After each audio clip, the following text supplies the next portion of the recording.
Hello बच्चों, इस प्रश्न को पढ़ते हैं। कुछ संक्रमण तत्वों की धात्विक त्रिज्याएं नीचे दी गई हैं, इनमें से किस तत्व का घनत्व सर्वाधिक होगा।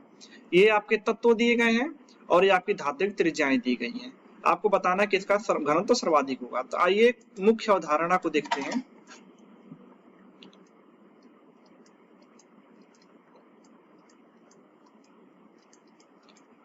तो मुख्य अवधारणा इसके लिए है कि आपको तत्व के आयतन के बारे में पता होना चाहिए। तत्व के आयतन के बारे में, किसी भी तत्व का आयतन कैसे निकालते हैं। तो हम जानते हैं कि कोई भी तत्व जो होता है, एलिमेंट जो होता है, किसका, अगर हम परमाणु की बात करें तो उसको हम क्या बोलते हैं, गोले के आकार का मानते हैं। तो गोले के आकार का आयतन जो होता है क्या होता है, 4/3 पाई आर क्यूब। आर जो है क्या है, त्रिज्या है। आर क्या है, धात्विक त्रिज्या। ठीक है, धात्विक त्रिज्या। अब अगर हम बात करें घनत्व की, तो घनत्व का फार्मूला क्या होता है, घनत्व बराबर होता है द्रव्यमान बटा आयतन। घनत्व को बराबर क्या होता है, द्रव्यमान बटा आयतन। इसको डी से दिखाते हैं। बराबर क्या होता है, द्रव्यमान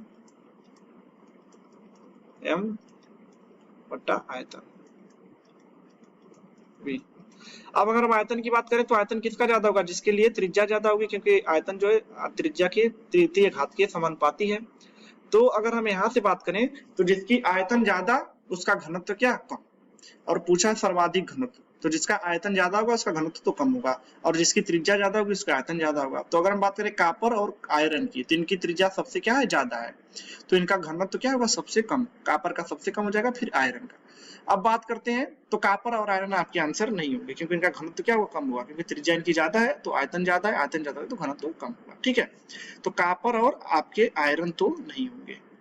अब निकिल और कोबाल्ट की बात करें तो निकिल और कोबाल्ट की धात्विक त्रिज्या क्या है, एक जैसी है, लेकिन निकिल का जो द्रव्यमान होता है वो कोबाल्ट से क्या होता है, ज्यादा होता है। तो इसका द्रव्यमान ज्यादा होता है, तो द्रव्यमान ज्यादा हो गया, आयतन एक जैसा। तो एक का द्रव्यमान कम, एक का द्रव्यमान ज्यादा, और आयतन दोनों का सेम। तो घनत्व तो किसका ज्यादा होगा, घनत्व तो उसका ज्यादा होगा जिसके लिए द्रव्यमान क्या होगा, ज्यादा होगा। तो निकिल का जो है, निकिल का द्रव्यमान क्या होता है, निकिल का द्रव्यमान,